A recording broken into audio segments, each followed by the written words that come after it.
నిజంగా రాజకీయాల్లోకి రావాలి అంటే ఒక అబద్ధాన్ని కూడా కాన్ఫిడెంట్‌గా చెప్పగలిగే కళ కావాలేమో అనిపించింది. తాజాగా మరోసారి నిన్న చంద్రబాబు నాయుడు గారు వెలిగొండ ప్రాజెక్టుకు సంబంధించి మాట్లాడుతూ ఒక సభలో సీఎం గారు చేసినటువంటి వ్యాఖ్యలు గనక చూస్తే నిజంగానే ఆ కళ కావాలేమో, రాజకీయాల్లోకి రావాలి, రాజకీయాల్లో రాణించాలి అంటే అనిపించింది. చంద్రబాబు గారు ఏమంటారు? 1996లో వెలిగొండకు నేనే శంకుస్థాపన చేశా, వెలిగొండ పనులు ముందుకు తీసుకెళ్ళా. 2004లో రాజశేఖర గారు వచ్చిన తర్వాత ఇంకా ఆ పనులు మందగించాయి. 2014 నుంచి 19 వరకు వెలిగొండ పనులను ఉరుకులు పరుగులు పెట్టించాను.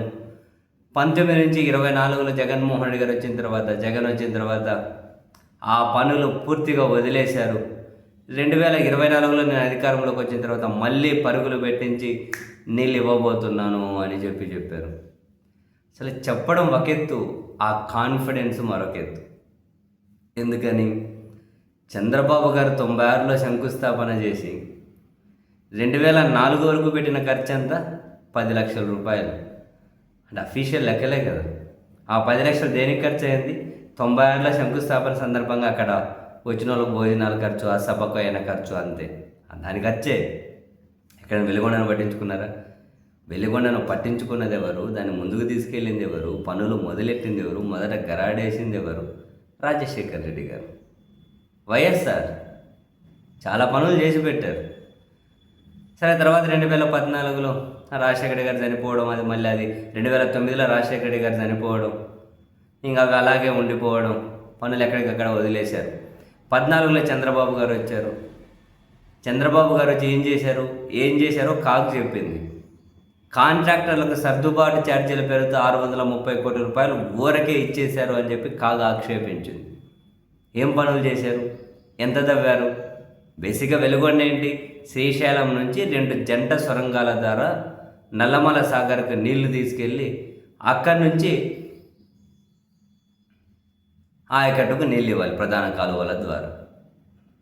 ఆ జంట సొరంగాలు ఏషియాలోనే అత్యంత కాంప్లికేటెడ్ సొరంగాలు. చంద్రబాబు నాయుడు గారు తవ్వించారా? ఎంత తవ్వించారు? బీటీఎం అంటే ఏమంటారు, టీబీఎం అంటారు, టన్నెల్ బోరింగ్ మిషన్స్ అని, టీబీఎం అని. ఆ మిషన్స్ని తీసుకొచ్చి ఆ మిషన్ వల్ల పని పోలే, రోజుకు చాలా తక్కువ 1 మీటర్ తవ్వుకుంటే ఏమో వచ్చారు. అది కూడా చాలా తక్కువ. కానీ 2019లో జగన్మోహన్ రెడ్డి గారు అధికారంలోకి వచ్చిన తర్వాత అప్పుడు మొదటి టన్నెల్ పనులు ఆయన ప్రారంభించేది మనుషులతోటే చేసి, కరోనా లాంటి ప్రతికూల పరిస్థితులను ఎదుర్కొని 2021 వచ్చేసరికి హెడ్ రెగ్యులేటరీ పనులు కూడా పూర్తి చేసి శ్రీశైలం నుంచి మొదటి సొరంగం ద్వారా నల్లమల సాగర్కి నీళ్లు తరలించి హెడ్ రెగ్యులేటరీ పనులు కానీ పూర్తి చేసి కంప్లీట్ చేసేశారు. ఆ తర్వాత రెండో సొరంగం పనులు కూడా 2024 జనవరి వచ్చేసరికి వాటిని కూడా పూర్తి చేసేశారుగా. ఏషియాలోనే అత్యంత కాంప్లికేటెడ్. జగనే పూర్తి చేసింది వీటిని. శ్రీశైలం నుంచి నీళ్లు తీసుకొచ్చే టన్నులు పూర్తి అయ్యాయి. నల్లమల సాగర్ పూర్తి అయిపోయాయి. నల్లమల సాగర్లో నీళ్లు నింపితే నెక్స్ట్ ప్రధాన ఆయకట్టు ద్వారా 1,00,000 ఎకరాలకు నీళ్ళు ఇచ్చే విధంగా ఆ కాలువలు పూర్తి చేశారు. ఆ 2024లో జగన్ దిగిపోయే నాటికి పెండింగ్లో ఉన్నది ఏంటి? R&R ప్యాకేజీ ద్వారా నిర్వాసితులకు ప్యాకేజ్ ఇవ్వాలి. అండ్ ఇక్కడ నిర్వాసితులను అక్కడి నుంచి తరలించడం కోసం జగన్ కాలనీలు కూడా సిద్ధం చేశారు. ఇక 24-25 రైనింగ్ సీజన్ వచ్చింది అనుకోండి, ఎప్పుడు అది స్టార్ట్ అయ్యేది? జూలై ఆగస్టు తర్వాత కదా స్టార్ట్ అవుతుంది. కానీ మేలోనే ఎన్నికలు జరిగాయి, జగన్ దిగిపోయాడు కదా. జగన్ పెండింగ్ పెట్టింది ఏదేంటి? ఈ జనాలను తరలించి నిర్వాసితులను నెక్స్ట్ నీళ్ళు వదలడమే. ఇంక ఒక్క పని పెండింగ్ లేదు. జనాన్ని తరలించి నీళ్ళు ఇవ్వడమే. అన్ని పనులు పూర్తి అయిపోయాయి కదా.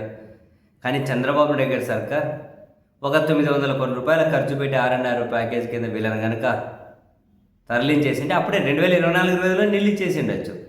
కానీ అప్పుడు ఈ ప్రభుత్వం పని చేయలే. ఎందుకని? అప్పుడే చేశారంటే జనాన్ని అందరికీ తెలిసిపోదు. అరే వీళ్ళ మొన్న అధికారంలోకి వచ్చారు, అప్పుడే తరలించేశారా, అప్పుడే నీళ్ళు ఇచ్చేసారా, జగన్ చేసేసినట్టున్నాడని చెప్పి ఎవరికైనా అర్థమవుతుంది కదా. అందుకని చెప్పి ఇవ్వలే. 24-25లో ఇవ్వలే, 25-26లో ఇవ్వలే. ఇప్పుడు ఇంకా నీళ్ళు ఇవ్వడం కోసం అని చెప్పి ఇప్పుడు వీళ్ళు చేసిన పనులు ఏంటి 24 నుంచి ఇప్పటి వరకు అక్కడ ఏం ఖర్చు పెట్టారు చెప్పానండి. ఏం పనులు ఉన్నాయి చేయడానికి, అన్నీ చేసేసాడు ఆయన. వాస్తవానికి 24, 25 ఆ సీజన్లోనే ఆ సీజన్లోనే శ్రీశైలంలో 841 అడుగుల నీటి దగ్గర నీరు చేరగానే ఆ 2 టన్నుల ద్వారా నల్లమల సాగర్కు తరలించి ఆ ప్రధానాయకటి ద్వారా నీళ్లు తరలించేసిండొచ్చు. ఆర్ఎన్ఆర్ ప్యాకేజ్ ద్వారా నిర్వాసితులను వాళ్ళ పునరావాసం కల్పించి, అంతే 25-26 ద్వారాగానే కల్పించి ఉండొచ్చు. కానీ జగన్కి ఎక్కడ క్రెడిట్ వస్తుందని చెప్పి 2 సంవత్సరాలు ఆగినట్టున్నారు వీళ్ళు. వాళ్ళకి నష్టం జరిగింది కదా అక్కడ జనానికి 2 సంవత్సరాలు అయితే, రైతులకు ఉమ్మడి నెల్లూరు, ఉమ్మడి ప్రకాశం, వైఎస్ఆర్ కడప జిల్లా వీళ్ళకి అన్యాయం జరిగింది కదా. కానీ ఎంత కాన్ఫిడెంట్గా చెప్తారు చూడండి చంద్రబాబు గారు. గ్రేట్ నిజంగా. It's an art man.